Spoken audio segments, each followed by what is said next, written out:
Situés sur le plateau des Guyanes, les bassins versants transfrontaliers du Maroni et de l'Oyapock recèlent d'une richesse écosystémique exceptionnelle.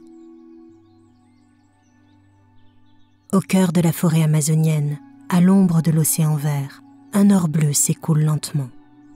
Il transporte une vie foisonnante au gré des méandres des fleuves.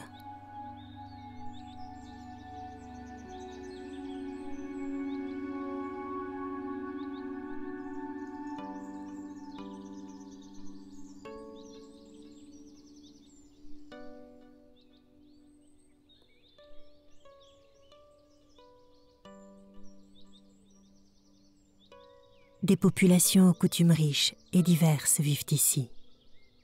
Elles sont d'origine créole, amérindienne, asiatique, brésilienne et bushinangue. Elles sont les gardiennes de savoirs ancestraux sur les ressources en eau et la biodiversité.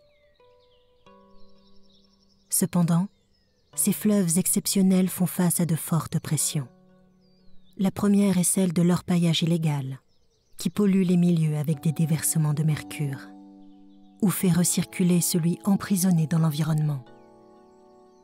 En conséquence, les poissons se trouvent contaminés au mercure. Et au bout de la chaîne alimentaire, c'est la santé des hommes qui est en danger.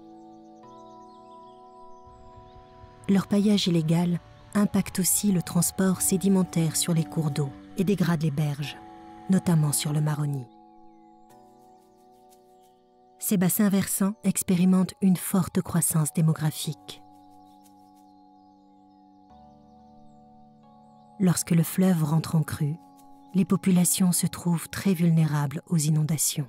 L'accès aux services essentiels comme l'eau potable est un véritable défi dans ces bassins, et encore plus en site isolé.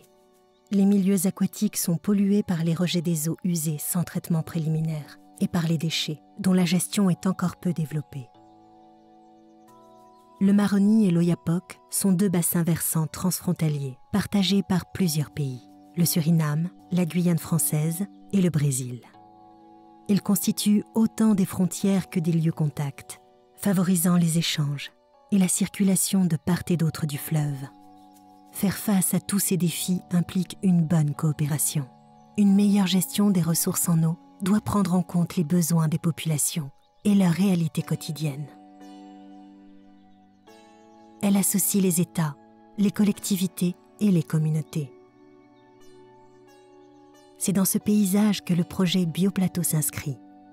L'initiative incite les acteurs à se rapprocher par un partage d'informations, d'expériences et de connaissances.